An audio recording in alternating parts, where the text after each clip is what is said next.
Bon, ceci constitue une primitive très simple. Pourquoi? Parce que vous voyez que vous avez la différentielle de x cube plus 8 au numérateur. À une constante près, bien sûr. Hein.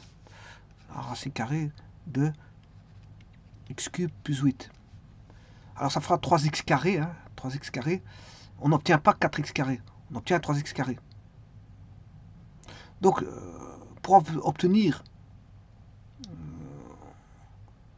3x carré alors qu'on ne les a pas, ben, il faut diviser par 3. Voilà, on ne les a pas. Bien sûr, il y a ce fameux 4 là. Hein.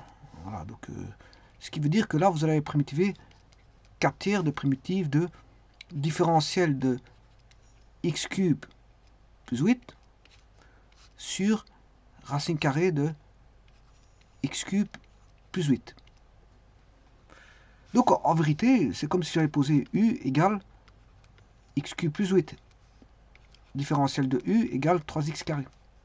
Or, on n'a pas 3x carré, on a x carré. À une constante près qui est 4. Donc je dois diviser par 3. Donc vous devez faire du sur racine carrée de u. Alors là, il y avait le 4 et le 3 qui intervient. C'est pour ça que ça donne ceci. Or, ceci, c'est une primitive qui est connue. Puisque c'est la racine. Je vous rappelle que la primitive de du sur racine carrée de u vaut 2 racines carrées de u à une constante près. Donc, ce qui fait 2 fois la racine carrée de u valant x cube plus 8. Donc, on aura 8 tiers de racine de u x cube plus 8 à une constante près. Donc, d'où l'intérêt de connaître la racine, la différentielle de racine carrée d'une fonction et la de x, racine carrée de x. Il faut connaître la primitive de la racine carrée de x, mais la primitive de l'inverse de la racine carrée de x.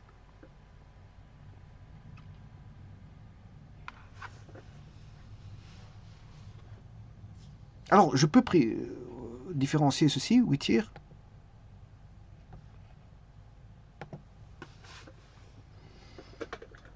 Petit instant, ça va ouvrir la page. Il ne veut pas m'ouvrir la page. Bon. Avant toute chose, je vous rappelle que, pas confondre, racine carrée de x dx est primitive de 1 sur racine carrée de x dx. C'est-à-dire que, enfin, de 1 sur racine carrée de x dx, qui va donner là 2 racines carrées de x, qui est une primitive simple, puisqu'on a l'inverse de 1 sur 1 racine carrée, qui est racine carrée de x, à une constante près. Par contre, là, c'est 2 tiers, il y a une constante à connaître par cœur, qui est racine de x cube, à une constante près. Voilà, pas confondre les deux. Alors, maintenant, je calcule la différentielle pour vérifier. Je vais prendre ma fonction qui est 8 tiers dx cube. Bon, c'est bien que la différentielle de la constante vaudra 0, donc je ne la note pas. Je le dis tout de suite, comme ça, bon, ça, c'est une écriture en moins. Et on va différencier ceci.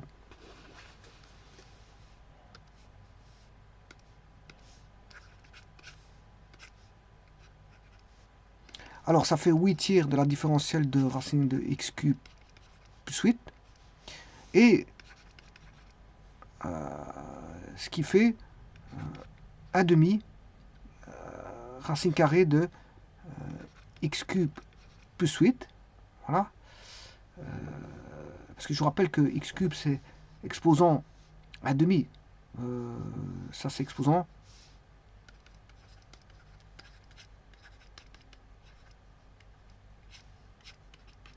Alors, ça fait 1 demi moins 1. Alors, oui, c'est moins 1 demi, je m'excuse, je me suis trompé. Donc, celui-ci descend au dénominateur. Voilà. Fois la dérivée de x, la différentielle de x cube plus 8, ce qui fait, oui, sixième, 3x carré, 3x carré, fois la différentielle de x, racine cubique de x cube plus 8, ce qui fait 8 demi x carré dx sur racine de x cube plus 8. Ce qui fait 4x carré sur racine carrée de x cube plus 8, différentiel de x. Donc c'est bien ce qu'on avait en énoncé dès le départ. 4x carré sur racine cubique de x, enfin racine carrée de x cube plus 8. Donc c'est bon.